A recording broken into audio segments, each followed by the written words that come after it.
Greetings, fellow test subjects. Test subject 1337 here for Aperture Gaming.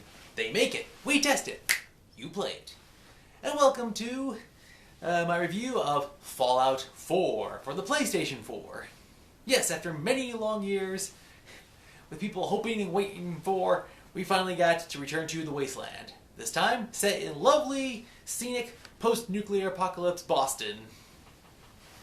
Now, I haven't, I never reviewed Fallout 3, and I never reviewed Fallout New Vegas. So here's what, before I get into Fallout 4, just real quick, I give Fallout 3 a solid 9.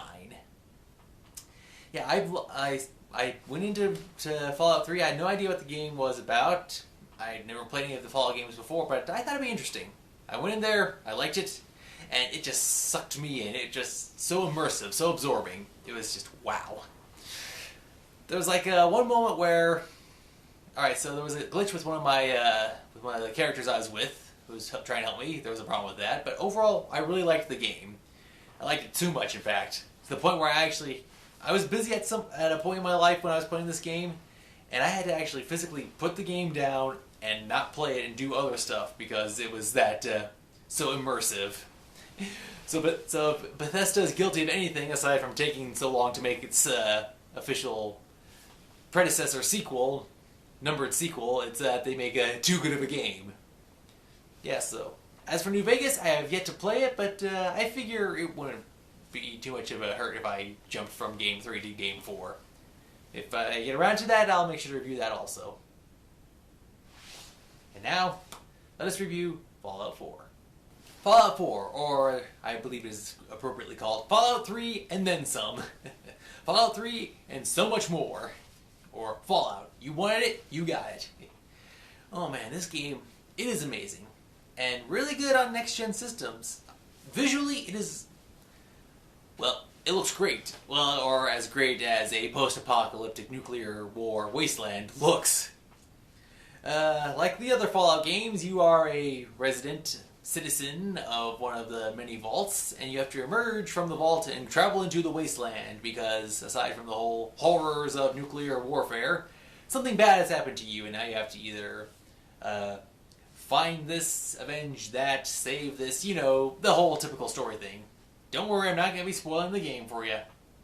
Now, I just rented the game because, like I said, with Fallout 3, it got too immersive for me, but I'm just giving my first impressions of how Fallout 4 is. It's interesting to return to the wasteland as a noob, but it's pretty fun.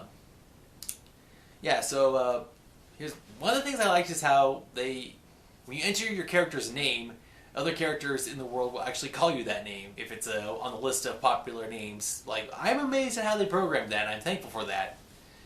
Also, for the dialogue trees, you don't just click a question and then the character automatically starts talking to you. You actually see your character talk, and it's like a real conversation.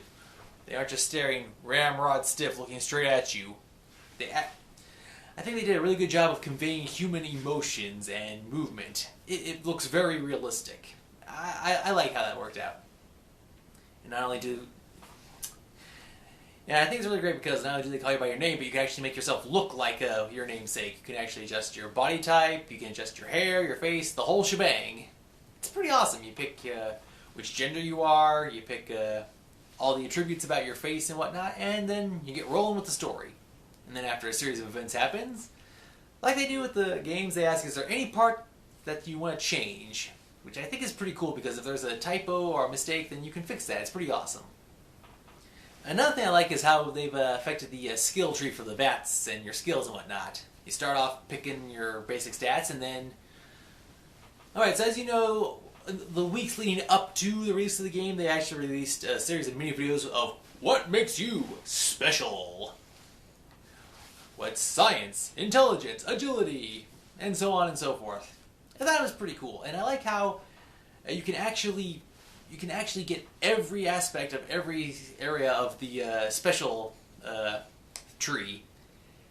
Now, once again, Game Informer has released a 10 or 12 spoiler-free tips for people starting off fresh and new in the Fallout game. And I think that's pretty awesome. I skimmed over it and then I completely spaced looking at it when I was playing the game, and it was pretty fun. The game is really great. I mean, the environment isn't much to look at, but that's the thing. You get to explore, you get to find new places. But be warned, since you're starting off fresh and new, don't just like go into like the first place you see and think, oh, it's probably low level, I can do this. You want to work up to it. Yeah, and also you get companions just like in Fallout 3. And the first companion you get, well, you want... I don't want to spoil it, but let's just say this is great because your companion does a great job, and if your companion gets hurt, trust me, you want to use the health items to make sure that your partner stays alive and well. This is a really great game. I love how it looks, I love how it sounds, I love how it plays. I am very wary that I may get sucked into this universe. Of course, Bethesda, they did the other Fallouts, they've done Skyrim. Yeah, so Bethesda, they know how to make a huge world that's very interactive and very, very immersive. So, we here at Aperture Labs... Oh, wait, well, there's one other thing that everyone was talking about. The crafting and the management of your new homestead. Yeah, so at some point, later on, when you emerge from the vault, you actually have to make an above-ground structures for you and other peoples to live. And it sounds like a pretty good idea. It's like a resource management. So in all those previous games where you found like random, I don't know, like a coffee tin or a clipboard or pre-war money or like a shirt that you can't use but it has cloth, like all the stuff that you look around can actually be put into use for resources to making your weapons shoot more, or you find like plants and stuff to make chemicals to make potions to heal yourself, or you find all these scrap to actually make walls and other stuff for your encampment. It's pretty great. So now all the junk in the land has a purpose. It can be used for resources. So it's pretty awesome. I love how they take the game that you love, they put it in a new location, new story, new characters, new heroes, new villains. They give you all that and more. It's pretty awesome. So thank you, Bethesda. Thank you very much, because we here at Aperture Labs, we give Fallout 4 a solid 9.5 out of 10. Okay, I guess it's not solid, but still, it's very good. Well, that's all the time we have for this episode. I want to thank you all for watching. And until next time, this has been Test Subject 1337 for Aperture Gaming, saying, game on.